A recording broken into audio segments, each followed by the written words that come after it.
Johnson, and he is. I'm Derek Day. How you doing, Aaron? I'm doing good. I see you're wearing your Phreology Friday T-shirt. That I was it. am. Sandra who made those for us. Yeah, Sandra Whitley. She made these for us. Yes. Yeah, that's cool. Yeah. So, what you drinking tonight? I am drinking my Aaron tonic. It's lemonade and cayenne pepper, Yeah, yeah, sweetened with a little stevia, and that's it. yeah. I was out of lemons, so I am at the risk of being judged by all the health nuts out there.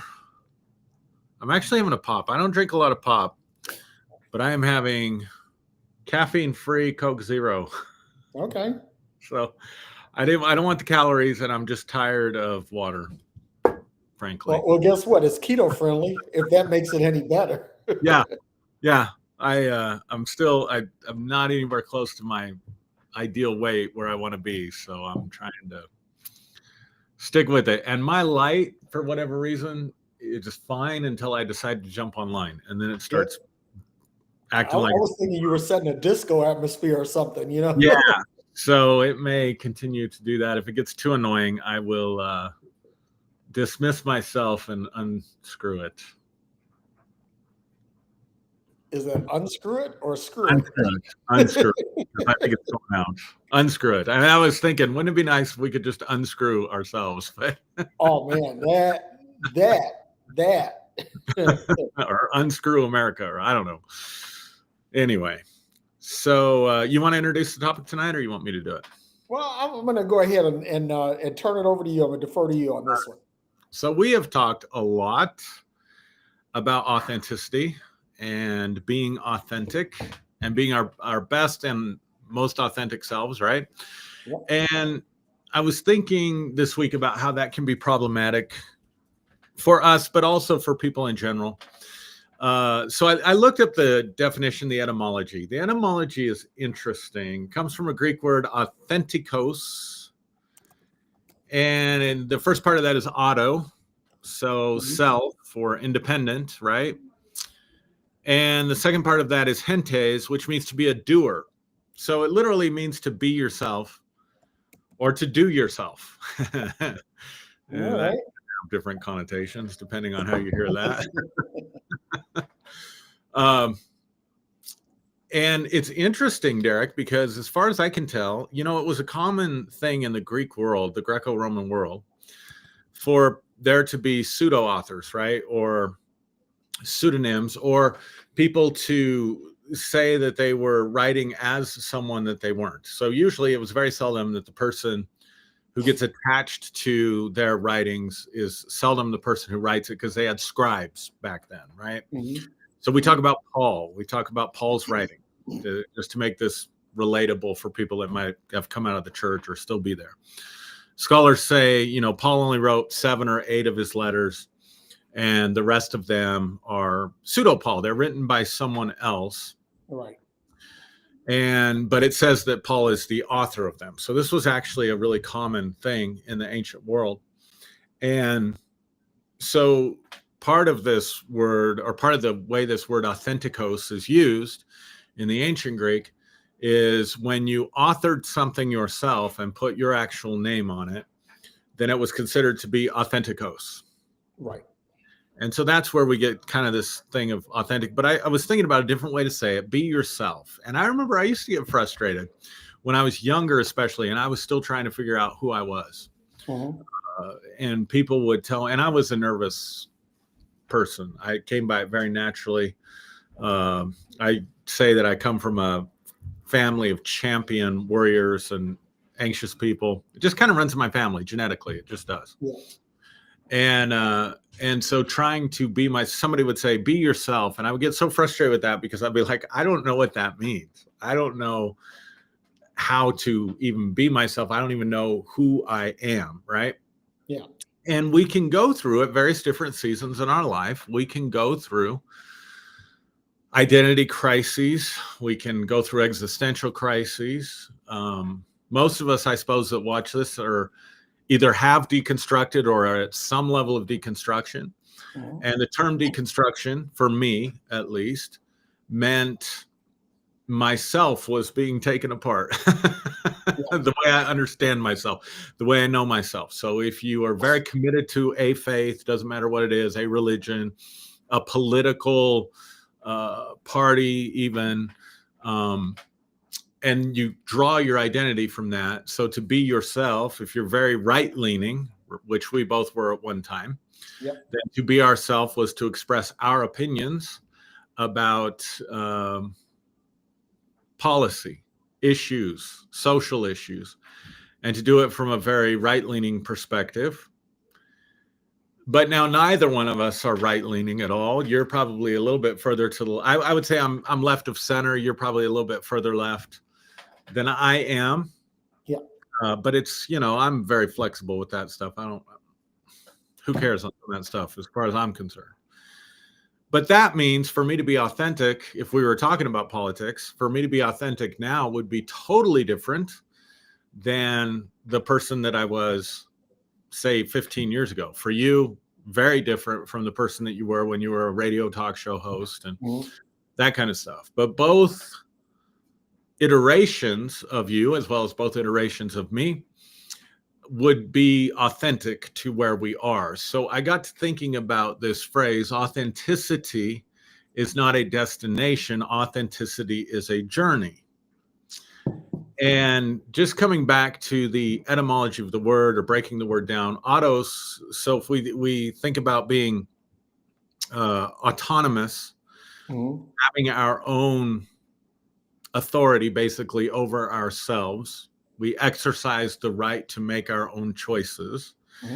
We exercise our right to show up however it is that we're going to show up. We don't cede that to a book or to a religion or to a philosophy or to a group, but we are autonomous, right? Right. And then doing rather than being, to understand that our personalities are this thing that we call the self is it's not a fixed thing. It's not a noun like we would think, even though a noun is defined as a person, place, or thing. A personality, I guess, if you will, is a very dynamic, fluid, ever-changing, even, dare I say, chaotic process that is constantly evolving or changing or adapting to different situations, scenarios, etc. So I guess you could say the opposite, because one of the antonyms for authentic or synonym is genuine, but one of the things that would mean the opposite of being authentic would be to conforming.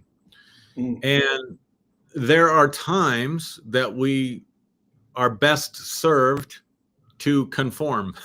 There are definitely times where conformity is in our, not just everybody else's best interest, but it's also in our own best self-interest. And so, if I don't feel like showing up for work and I'm in a bad mood, probably authenticity isn't the best approach, especially for the line of work that I'm in. I can't imagine someone showing up to their counselor just being like, you know what, fuck this world. This world just sucks. Being depressed, I'm depressed too. Let's just commiserate together. Let's crack open a bottle on that one. Yeah. So, it's behooves me to conform to the professional standards and ethical standards and best practices of clinical mental health counseling in those moments, even though that may not be the most authentic me that's showing up in that moment, if that makes sense. Yeah. So with that, sort of teeing it up with some of those ideas, I'll kick it over to you.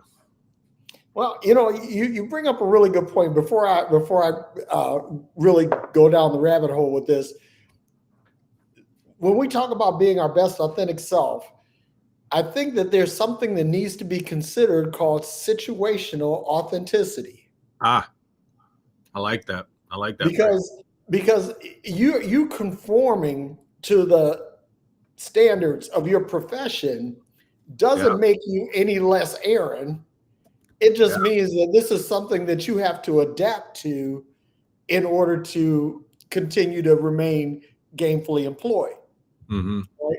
So I want to throw that in there as like that was a growing in real time moment. Well, I changed the title to situational authenticity because I like that better. Okay. Well, Did that in real time. here's the thing though. Like you're right. Authenticity is really a journey because if you think about this, right, to be alive by nature means to be in a state of growth. And you mentioned chaos theory, or you mentioned chaos. I was thinking I want chaos. to use chaos theory to Yeah. this, right? Yeah.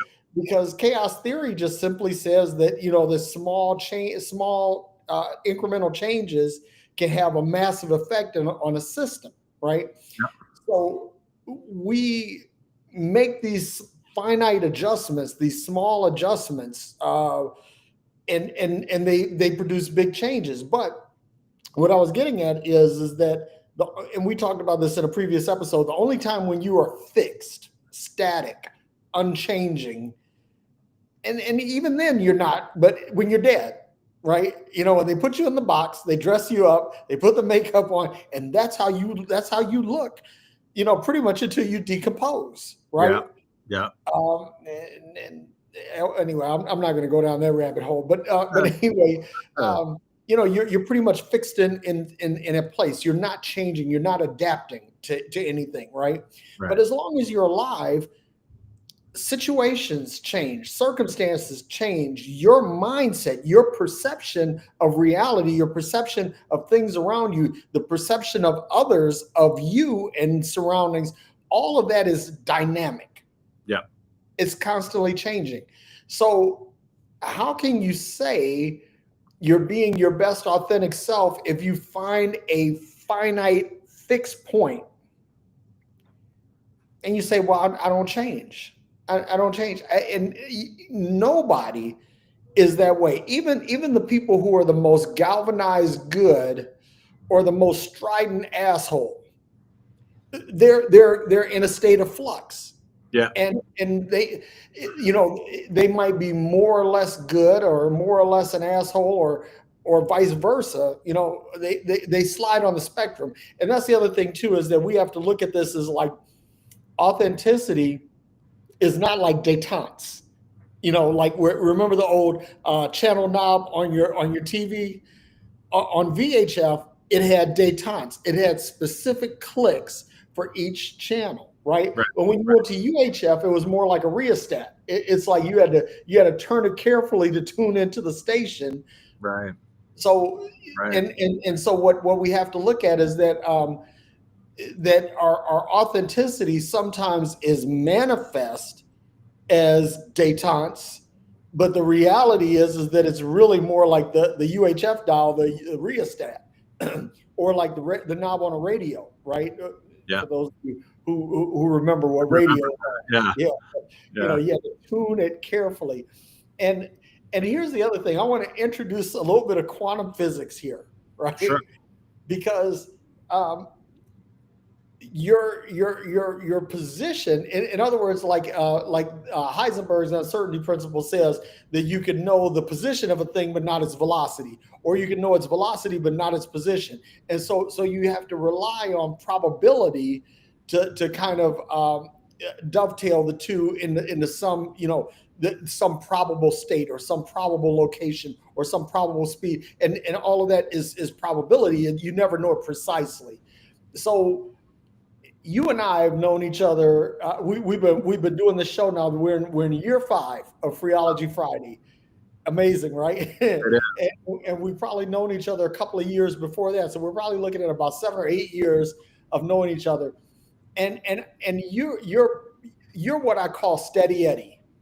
It's like there are certain things I could just count on Aaron being a certain way, but the reality is that you've undergone massive changes since the time we met. I've undergone massive changes, but we still look at each other. Hey, we're friends, we're brothers, and we see each other in kind of a fixed frame. But I chalk that up to the observer effect.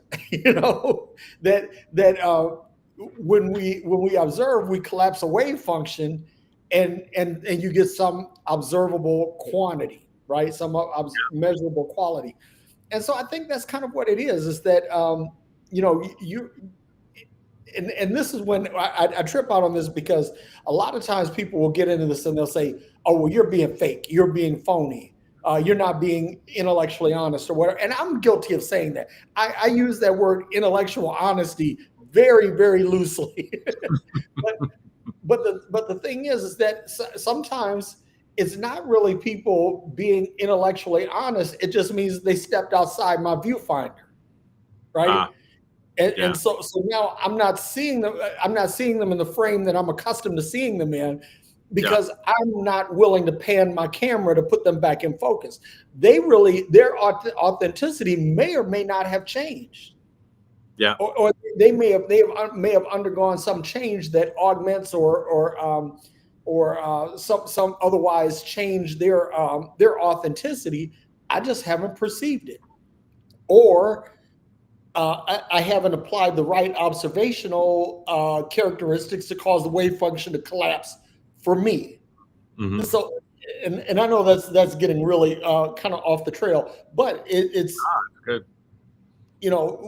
I'm just thinking about this, that when we're being authentic, we have to accommodate, not just tolerate, but we have to actually embrace and celebrate our changes, however small, and how they contribute to what we call ourselves.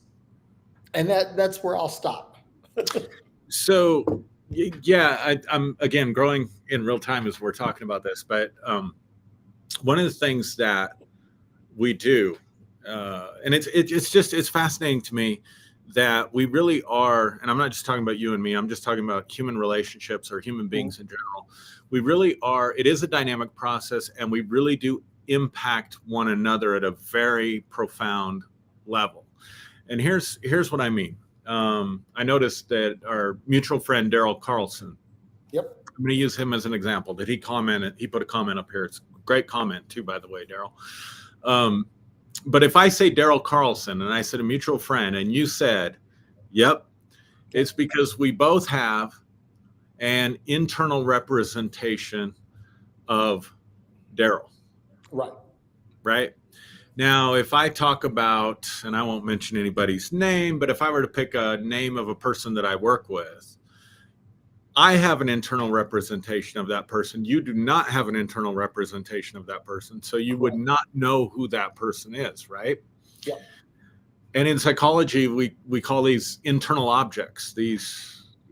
And so I am relating to the internal representation of the people that I know all the time. I'm carrying them with me. Yeah. I mean, if God forbid something happened to our friendship or to Phreology Friday, and I didn't talk to you for 10 years, let's say, and someone says, Derek Day, immediately I'm going to know who you are. I'm going to have that internal representation that connects to all the experiences that I've had with you and the person that I know you to be. So on some level, at least, we are not just relating to each other out there. We are relating to each other in here, if that makes sense. Correct. So you have changed me, if on no other level, and it's been more profound than this, but if on no other level, you've changed me in that I have an internal representation. I have a Derek Day internally that lives in my head that I did not have 9 or 10 years ago, because I didn't know who you were, right? Yeah. But this is where it can become a problem, because why it can be difficult for us to change, or why it can be difficult for us to be authentic as we're changing, is that if you deviate from that internal representation, now people have a mismatch. Like, for example, I mean, this is really a silly example, but when we started this, I'm thinking about this, been 5 years. 5 years ago, I had a really short haircut. I had, shaved on the sides, sometimes even bald on the sides, really short hair, and I had more of a hairline, I suppose. You and me both. Yeah. Now I have long hair and a ponytail, and this really trips out people that I work with. I mean, there's one person I work with, every time that person sees me, they're like, cut your hair. Yeah, fucking hippie. Right? But watch what you just did. You then associated me with, and I'm just illustrating the point. You associated me with representations of a group, Yeah. right? That I wouldn't have fit in before. I wouldn't have fit into that group before. So therefore, I can appear inauthentic. So, for example, my coworker just cannot adapt to the fact that I have long hair. Or I've had several people over the years, last several years, tell me, oh, Aaron's, or they've said to other people, Aaron's going through a midlife crisis. And if that's the case, I haven't pulled out of it yet, right? Because I keep that Corvette, folks. Yeah, right. I keep changing and adapting in, to some people, somewhat obscene ways. Okay. And this can really create conflict for how people relate to you, especially people that don't like dynamic and fluid processes because they make them insecure. So they're just, and this is not a value judgment on anybody. It's just that our need, let me put it this way, our need for predictability is going to vary, just like our need for anything else. Yeah. Right? Some people have a greater need for predictability than others. People with a high need for predictability they don't feel safe in unpredictable environments for lots of various different reasons. So when we change, even something as simple as a hairstyle, all of a sudden now that violates that predictability with that person based on the internal object that they have inside their own consciousness of who that person is. And that can create discomfort. Yeah. Now, something as simple as changing a hairstyle or changing your style of dress. Like, one of the things I love about you is that you have many different styles. I've seen you post pictures, profile pics in tuxedos, suits, or show up for Freeology Friday wearing your t-shirt, right? Sometimes wearing a hat. I love that about you. But I suppose that could be problematic for some people that expect, a certain style that is Derek's style. You know what I'm saying? Yep. Take that to another level. Take that to a more profound level. There were people that their internal object of me 10 years ago, the only internal object that they had, the only internal representations they had of me was Pastor Aaron. Yeah. To this day, I have a few friends that still call me Pastor Aaron, and I don't know if they're ribbing me, it's teasing me, or for them it's a way that they still honor me. You know what I'm saying? But I'm not that person anymore at all, right? I don't have that position anymore. I don't have that title anymore. I don't have that belief structure, personality. All of it's different. Yep. So there were people that became very angry with me and tried to figure out what was going on with me because I was so violating their internal representations of who I was. Yep. Right? And then they have to come up with reasons about why this is happening. So it was everything from he's got a demon to he's got a brain tumor to he started using drugs. Like, whatever people had to come up with. But I understand why they do that. Yeah. Because I'm violating, in a way, I'm violating the integrity of the representation or internalized object that they have of me, if that makes sense. Makes perfect And sense. that's why it can be hard to change. And I think being aware of this, the key to lasting relationships, whether it's a lasting romantic relationship, or whether it is a lasting friendship, or whether it is a lasting work relationship, is allowing people to grow and experience themselves and manifest and show up in this dynamic process sort of way, right?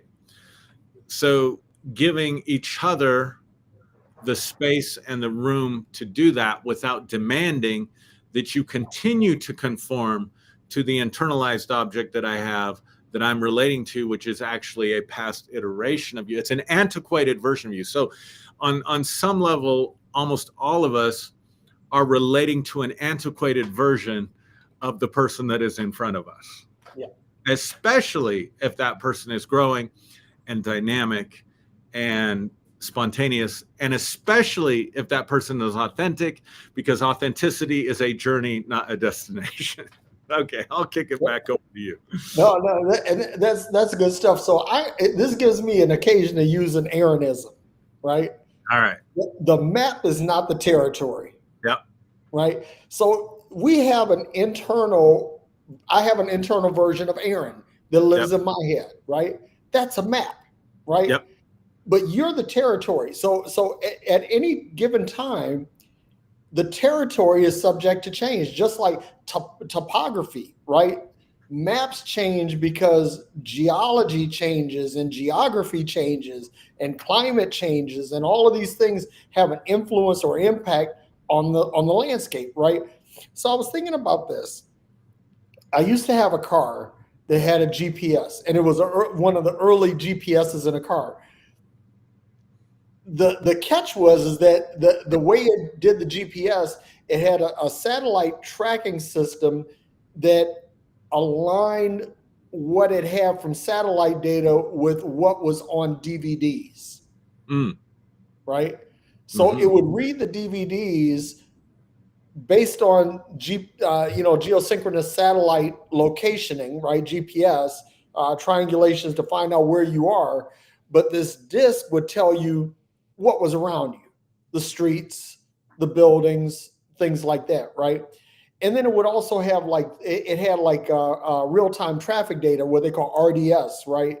And so RDS would broadcast like traffic, and it would show the traffic on the map. Now, contrast this with the car that I have now, where the map is it's basically connected to Google Maps, and Google Maps is refreshed multiple times a day. It changes, right? And so the thing that we have to do, I think, that first of all, in order for us to be authentic, we have to give others a license to be authentic. That if we're going to change and we're going to adapt, we're going to be agile or flexible in our mindset and our reactions, our actions, then we have to give others the license to do the same. So I think that part of being authentic, we have to first refresh our presentation, right? So that I think that it's important that when you have a change of heart, a change of mind, a change of action, a change of habit, I really think that it behooves you to at least give subtle hints of that, right? Sure. So I think that part of authenticity is the image you're broadcasting, right? So that's one of the cool things about like TV, video, or whatever. Like we're live streaming right now, and people are seeing our images, but our images are a representation of ourselves. Now, if we were to use AI and turn ourselves into anime characters, well, that would be a representation, but it wouldn't be an actual representation. In order for us to get to level set our audience, we'd have to tell them, hey, on this episode, Aaron and Derek have turned themselves into anime characters, and these anime characters are gonna use their voices, or we say we're gonna change our voices and we're gonna talk like Alvin and the Chipmunks for the entire episode. right? But we'd have to broadcast that, because otherwise somebody's going to look at that or hear that and say, what the actual fuck, guys? You know? Yeah. So I think that when you're changing, right? So I'll use myself as an example, because, you alluded to the fact that at one time in my life, I was very, very conservative. When I was doing the talk show years ago, I used to promote myself as to the right of Rush Limbaugh. Right. That's how I promoted myself. Now, obviously, I've gone through some changes. Now, what happened was, when I first underwent my political changes, my political friends, or people that had a political frame of reference for me, were angry. They were upset. I mean, I lost a lot of friends behind that, because I didn't tip my hand. It was like, I'm this way today.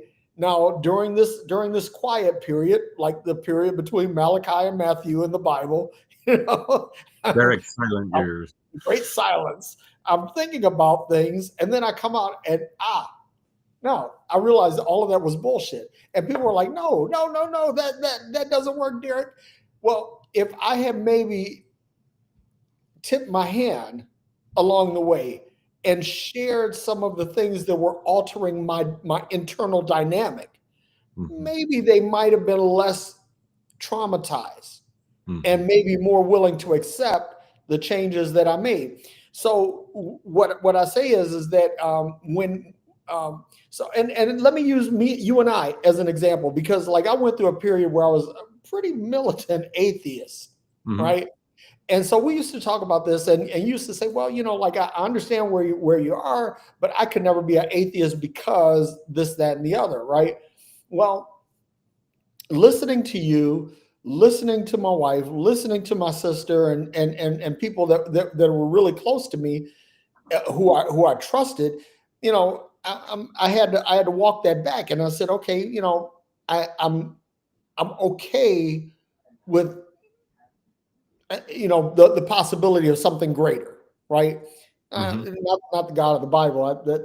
That's a whole nother episode. But right.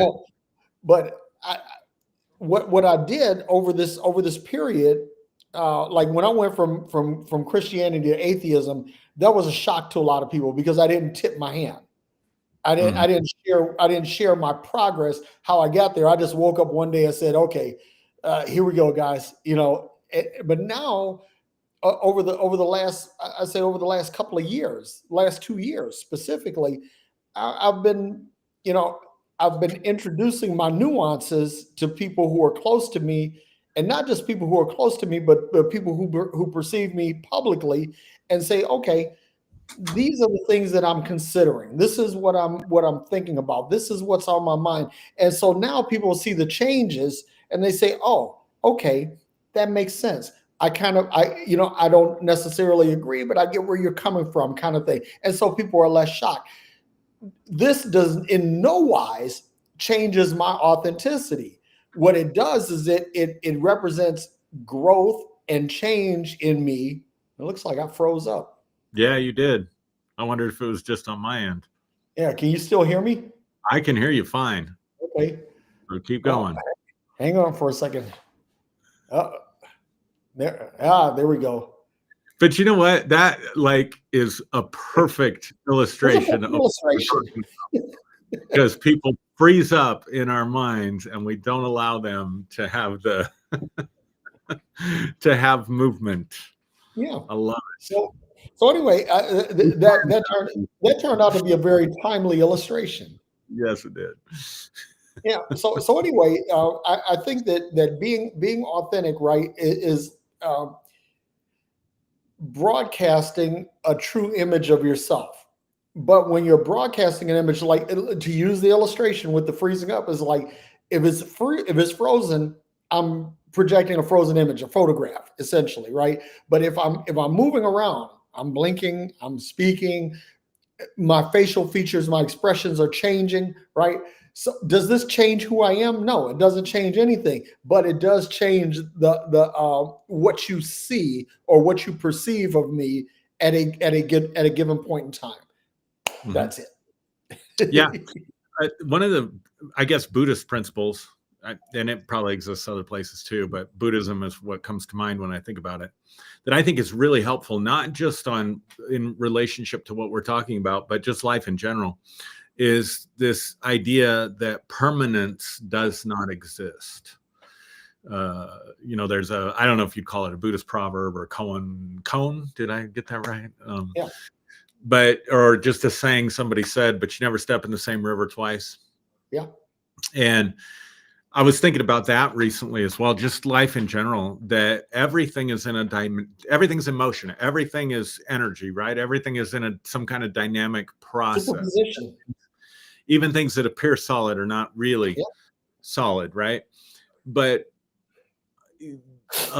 we perceive life to be fixed. Our problem is fixed. Our problem is permanent. Whatever it might be a problem in a relationship. It might be a financial problem. It might be a sickness. It could be anything. But we have a tendency to attach permanence, and that's 100% in all ways. Attaching permanence to something is a projection. It is a belief that we carry that is not real. It's in the map, but it's never in the territory. The territory is always changing and moving. And that allows us then so much flexibility, even in regards to if we want to change, our lives, right? I'm going to change my life. And that may look different for other people. You and I are both on a health journey right now. Yep. And so we are changing our lives by changing our health, right? But if we see stuff as a fixed process, frozen, permanent, if we see permanence where there is no permanence, it makes the idea of changing something very daunting. Right? Yep.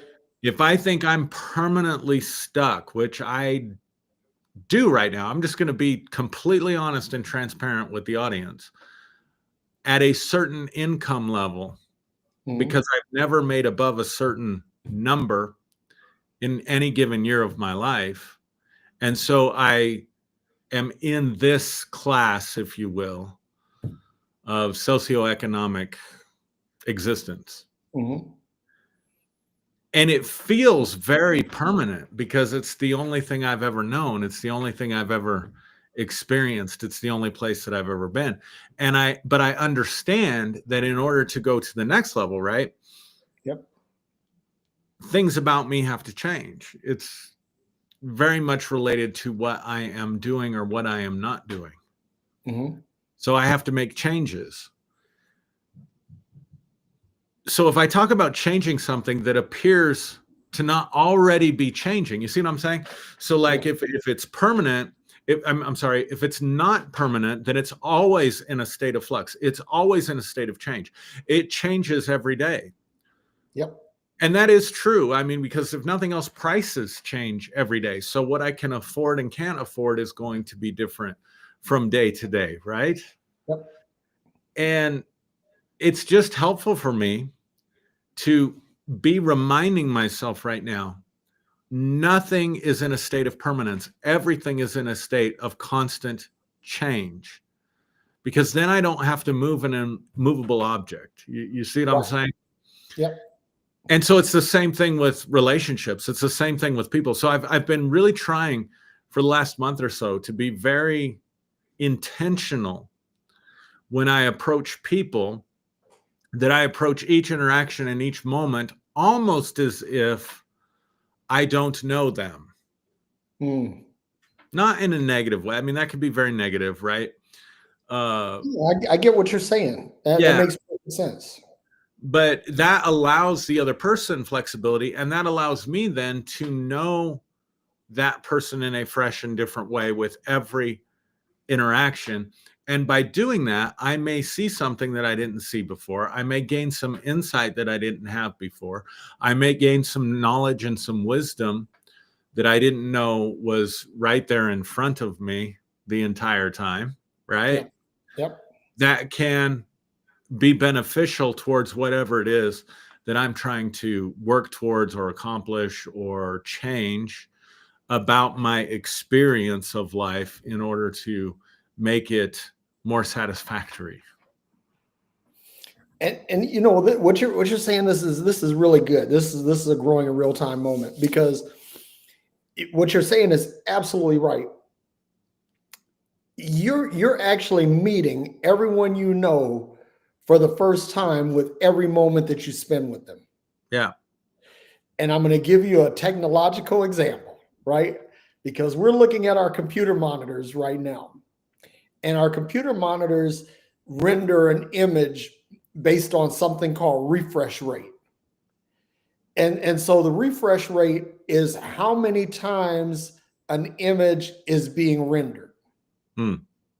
Because the image is you're never seeing you're never seeing a static or a fluid image, right?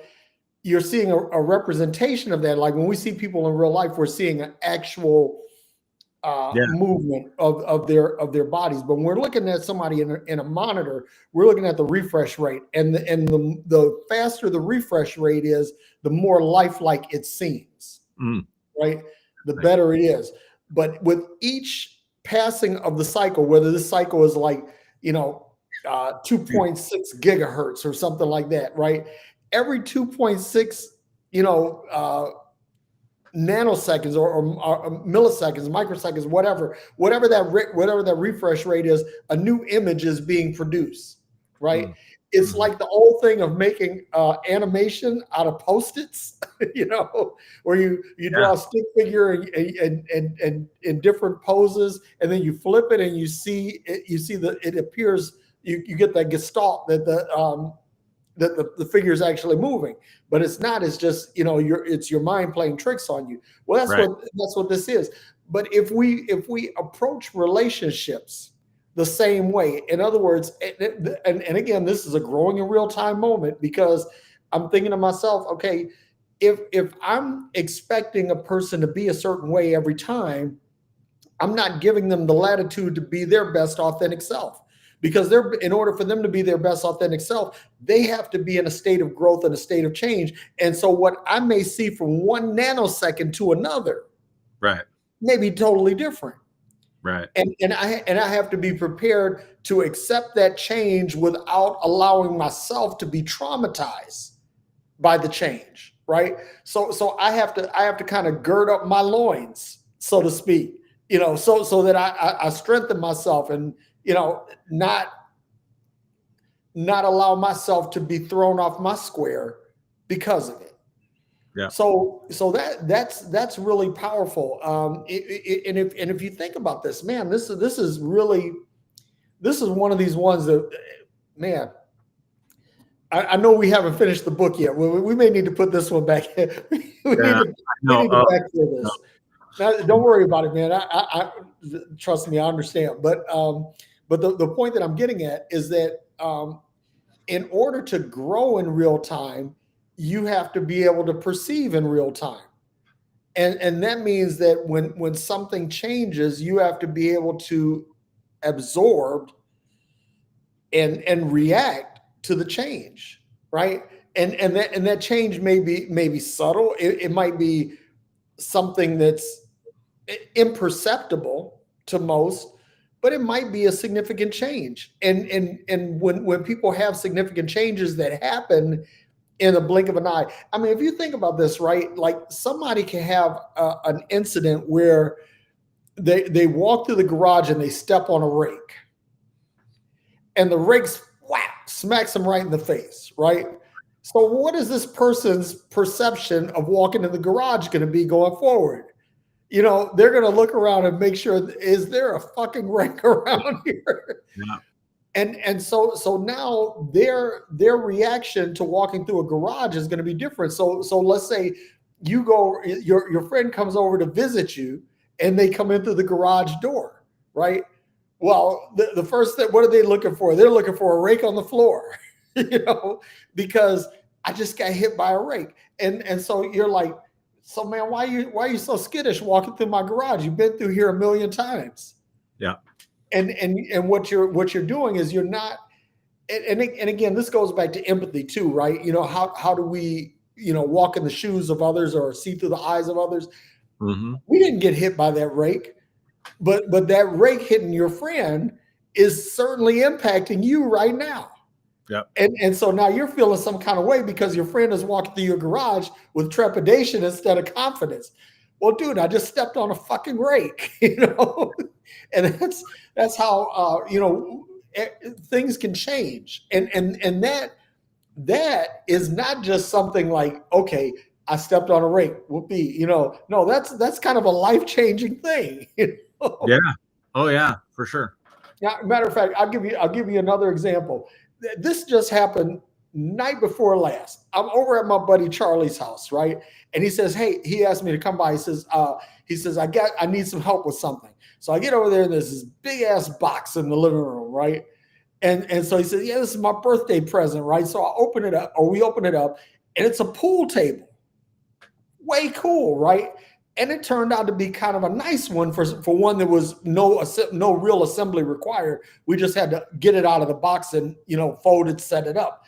But while we were doing this, that pool table hit Charlie in the nose and in the mouth. And he was, and you could tell that he was traumatized by this. Charlie, I'm not putting you on the spot. I'm just using this as an illustration.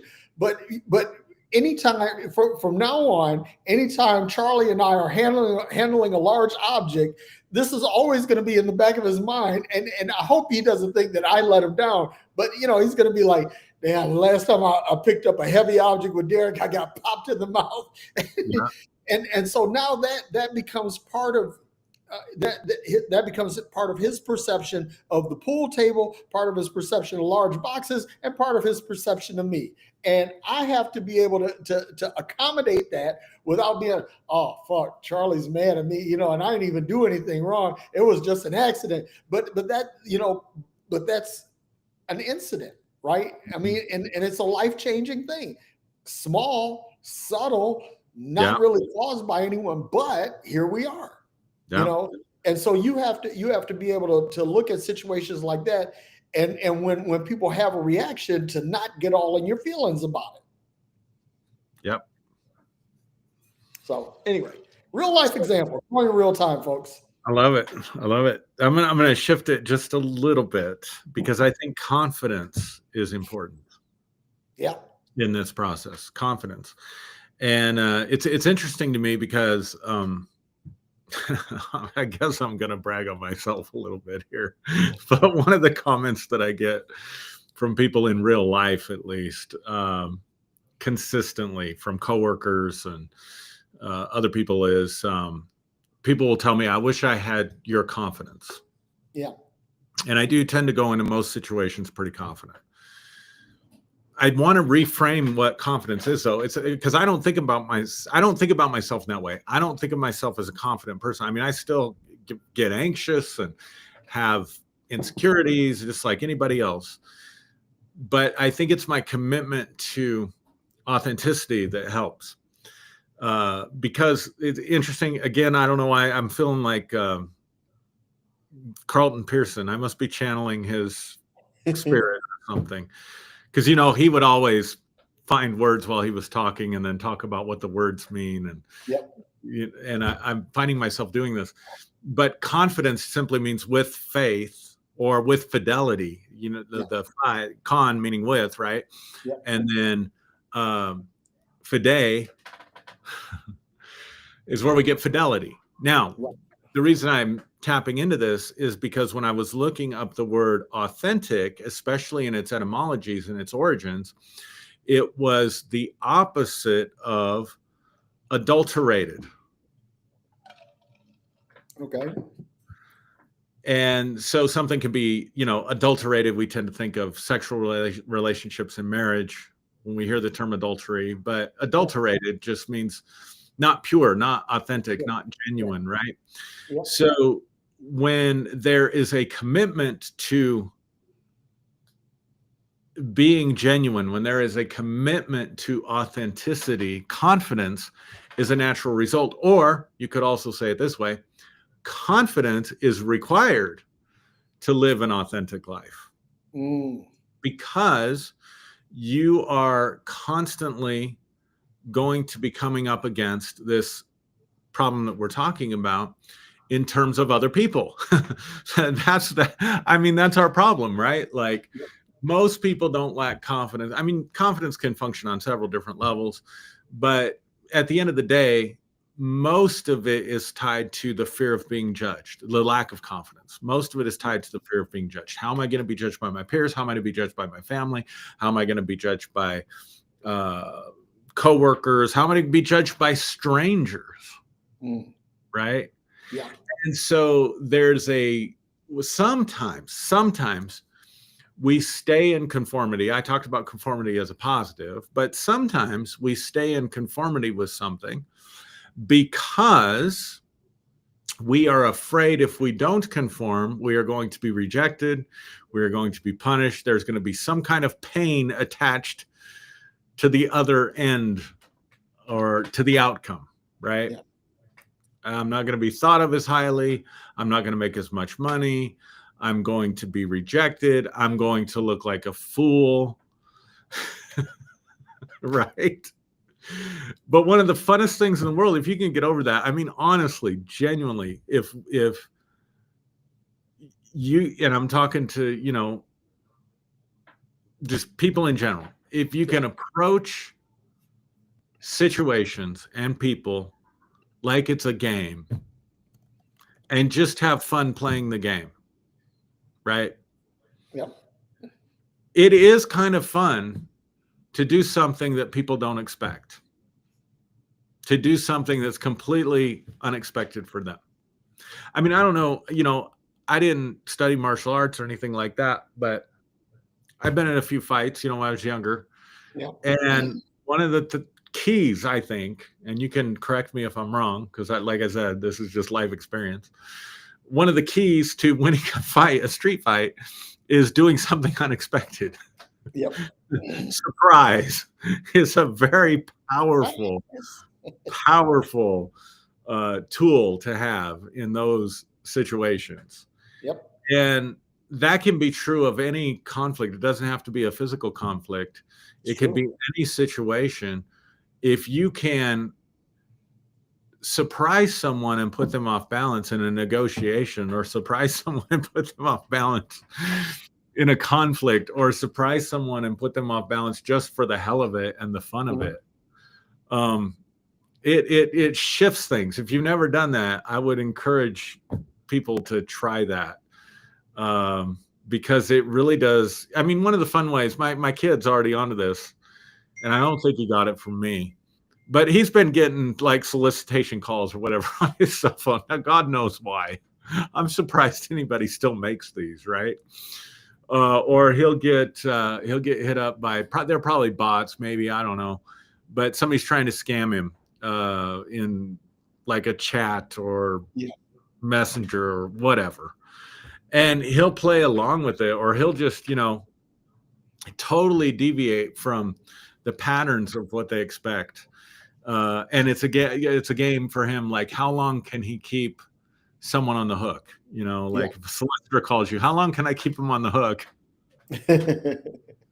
By just talking about crazy stuff and stupid stuff, like stuff that doesn't even relate to what they're talking about, just to see how they'll react or how they'll respond. So I guess I'm saying a couple different things here. I don't know how I got off on that tangent. No, that's all right. Conformity. Yeah. So there are times when conformity is the enemy of authenticity.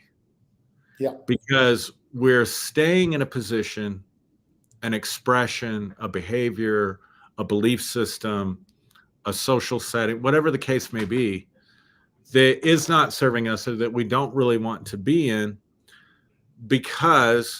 or we're not allowing ourselves to be authentic because we're afraid of the social consequences.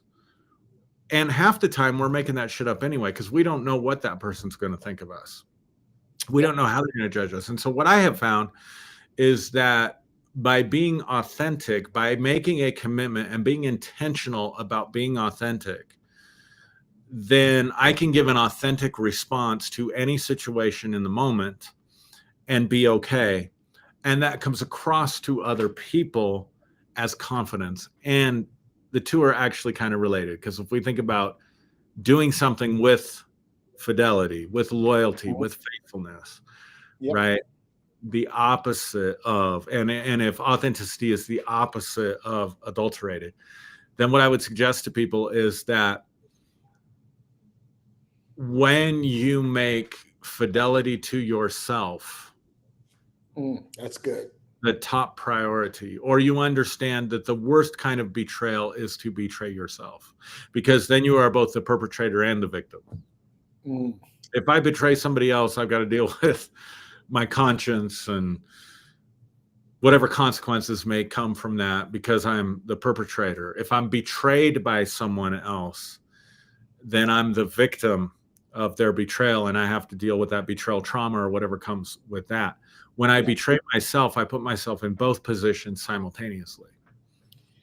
And I think that's a really good point, because I think that in order for you to betray someone, you must betray yourself. Yeah, I think that you have to. You cannot be true to yourself and betray another person. I agree with that statement 100%.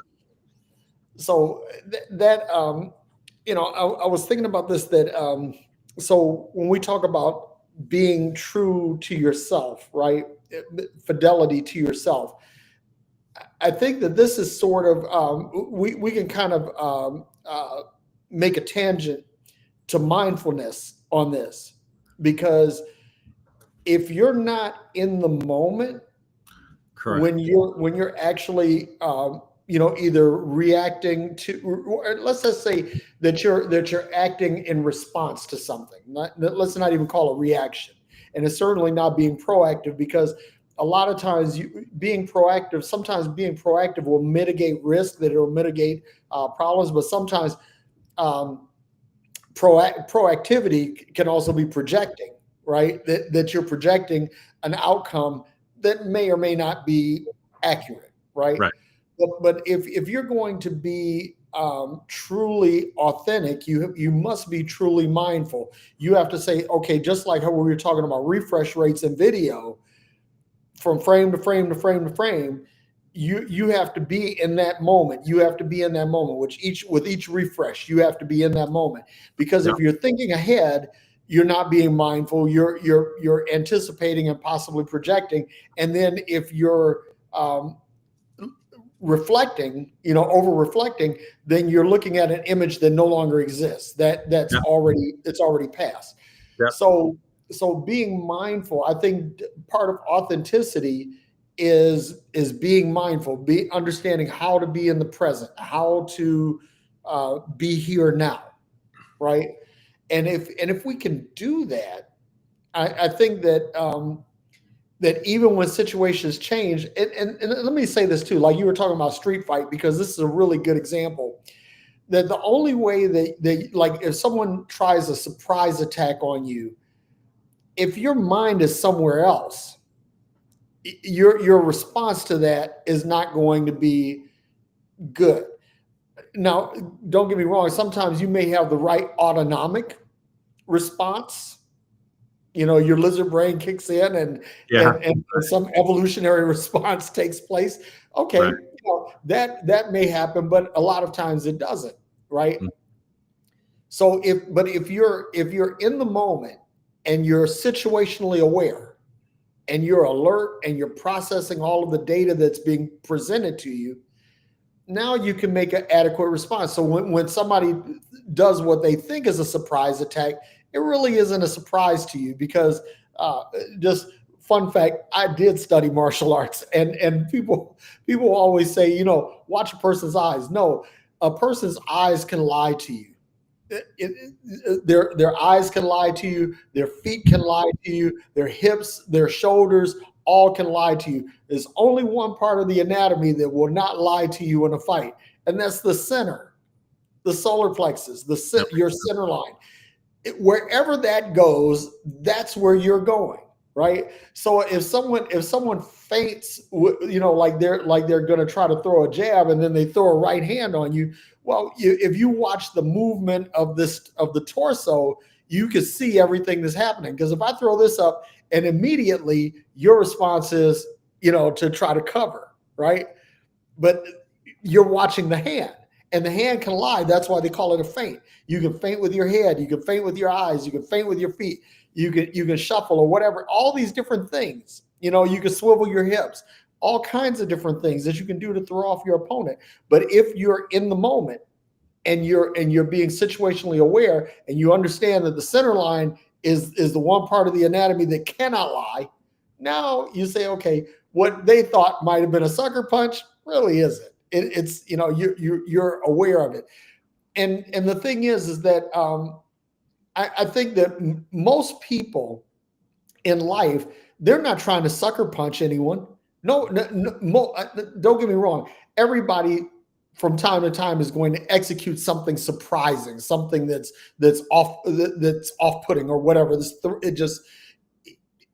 It throws you off kilter, right? Everybody's going to do that. But most of the time, people are not trying to sucker punch you. Correct. Most people are not trying to sucker punch you. So if you're situationally aware and something happens and you say, oh, well, that was a sucker punch. Well, no, it wasn't really. You just weren't situationally aware. You weren't in the moment. And so when it happened, now you're surprised because you really weren't paying attention. But if you were in the moment, you're paying attention, you're situationally aware, that when this change of information happens, you're not freaked out by it. Yeah. Love it. Love it. Shall we? I don't know why. I don't know what it is. Whenever I do my Sunday morning stuff, I can see the comments from Facebook and YouTube. And whenever we've been doing Phreology Friday the last few times since I've been in charge of kicking it off, driving, we can only see comments. Well, I don't know about on your end, but I think I know why. I know why, because when I log on, it gives me the opportunity to broadcast to some of my channels, right? And I think that, like, when you're doing it, you're not broadcasting to any other channels. You're just broadcasting your channel, and so I think you'll see your comments. So next week when we do this, I won't broadcast to my channels, and then we'll see what. It's fine. I can normally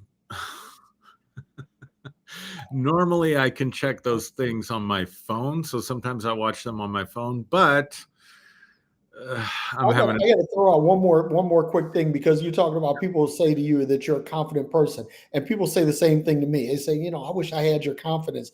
And I'm like you, there are some things that terrify me. There are some things that scare me. There are some things that give me anxiety, some things that where I don't feel like, I'm super confident. But what I try to be is I try to be true to myself, right? And being that fidelity that you mentioned, that not being adulterated. I think that comes across to people as confidence. Now, here's another thing. Let's add another layer to that onion, is that sometimes, and I've been accused of this, people say, oh, well, you're arrogant. Right. Because they mistake my confidence for arrogance. I'm just, most of the time, if I open my mouth to say something, I'm pretty sure of what I know. That comes across, that to me, that's being confident.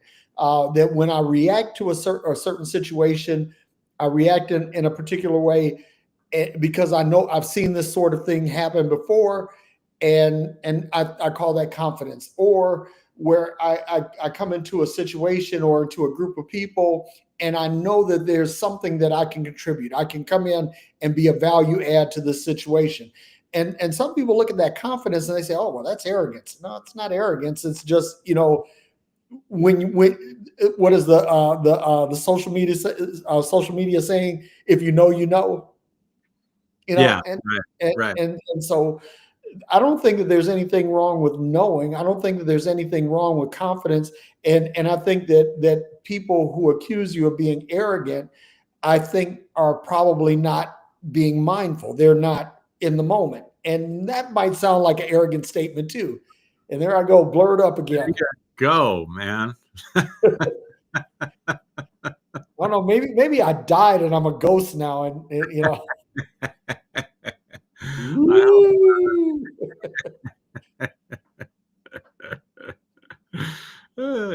People are gonna just one add-on about confidence is I think my confidence rose when I realized people are gonna form their own judgments and opinions anyway, and you have no control over that. Like, what is there? There's a meme out there. Other people's opinion of you is none of your business.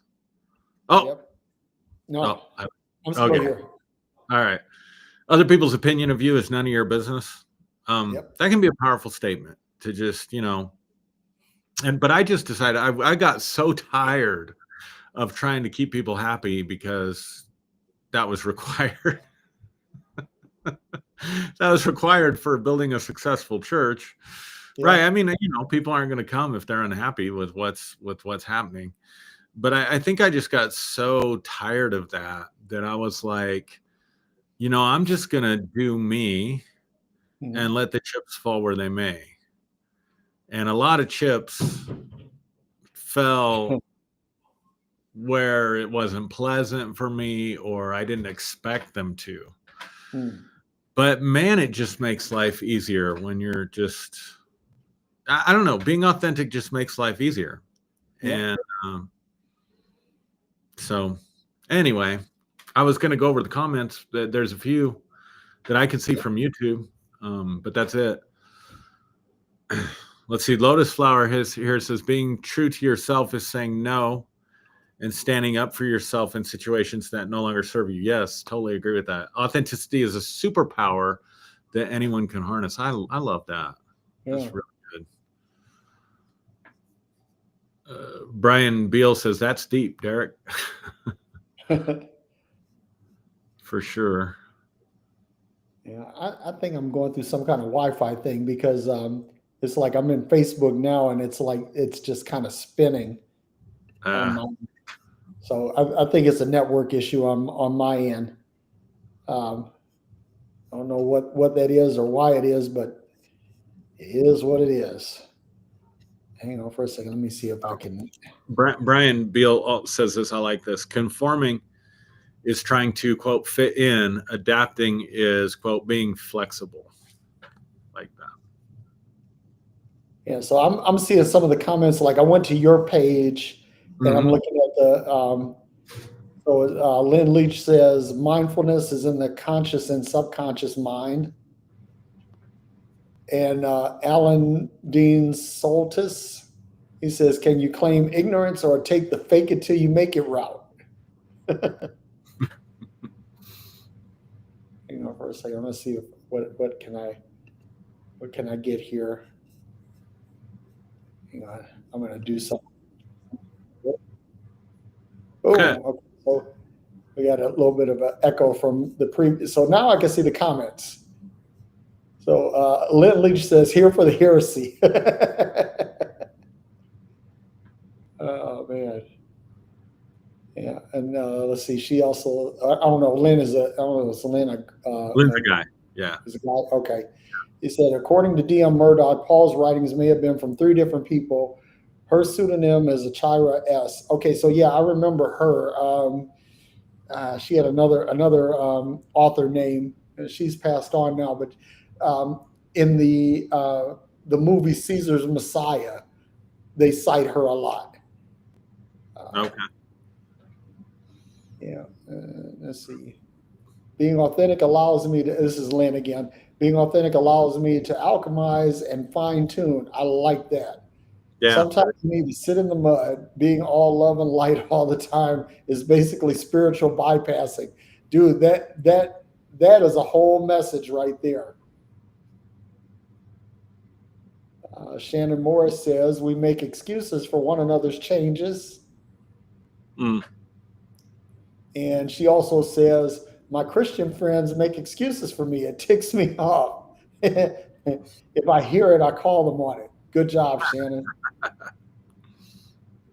And then I guess we were talking about the map is not the territory. Shannon says, I love this. Tell them to lose the map.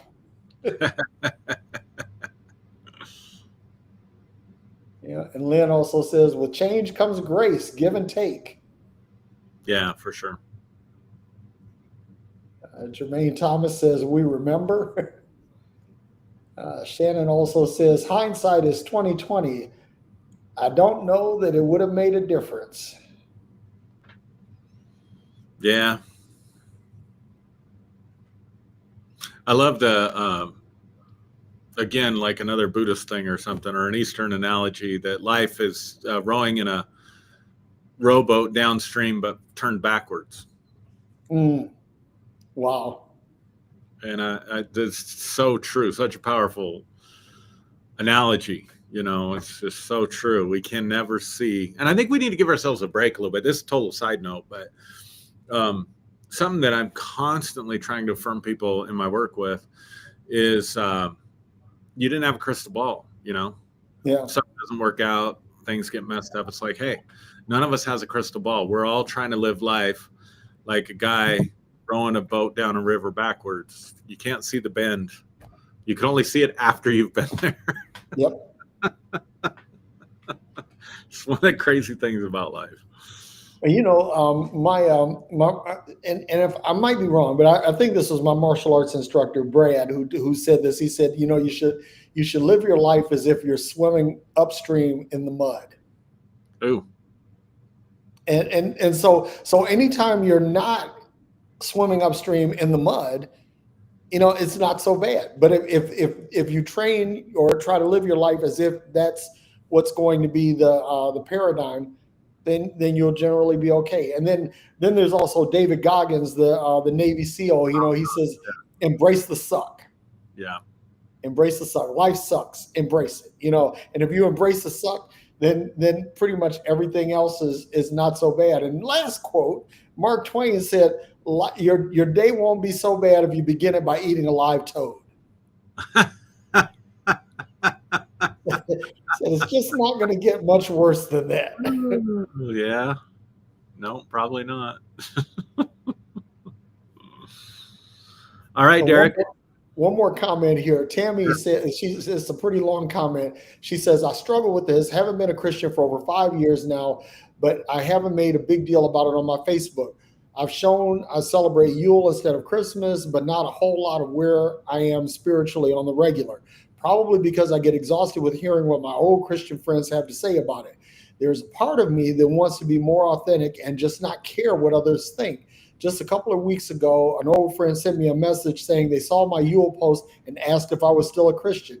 I told them that I hadn't been for 5 years, and they said I was concerned, or they were concerned that I was involved with the occult. Your talk this evening is very encouraging. Thank you very much, Tammy. Yeah, for sure. Yeah, I would say, hey, part of authenticity is choosing your level of self-disclosure. Like there's no compulsion. There's no mandate to come out to everybody about everything. It's not even necessarily appropriate to do that, right? Yeah. So if you don't want to... You don't necessarily have to give everybody full disclosure, but again, what I was saying is that give people some hints, like there's a navigational change afoot, and I think that if you do that, even if you don't give full disclosure on what it is, I think that your changes become less traumatic. Now, again, this is my opinion. Your mileage may vary. Yeah, but that's a great comment. Thank you. I'm glad that helped. And the occult simply means that which is hidden from view. That's what the word means. So anybody praying to an invisible God, anybody interacting with anything that cannot be seen, whether it's Jesus or the Holy Spirit or God the Father or angels or Lucifer or the goddess Diana, is practicing occultism, technically, by the definition. So every Christian is an occultist. Yep. That's a great place to end the show. It's a pet peeve of mine because Christians talk about the occult. They have no fucking idea what they're even talking about. No, not a clue. If you want to get my ire up, man, that's one of the things. It's just like, Anyway, great comment. Thank you. Great comment. Great show, man. Yeah, likewise. All right. So thank you guys for coming to our TED Talk. Thank you for growing in real time with us. Genuinely, truly. in all seriousness, really appreciate that you spend your time with us on Fridays, or if you're watching my replay, whenever you're giving up your time. It is your most precious resource that you have, and the fact that you choose it to listen to these two fools on a Friday night is just such an honor for me, and I know it is for Derek too. It is, absolutely. All right. Anything else you want to say, brother, before we go? No, that's it. Hope you guys have an awesome weekend. And Monday is Martin Luther King Day. Take some time out and reflect on what this guy did and what he stood for. I think that this whole country needs to really take some time and honestly reflect on that. Yeah. So agreed. All right. Blessings, everybody. Namaste. Whatever. Peace and hair grease. Peace and hair grease.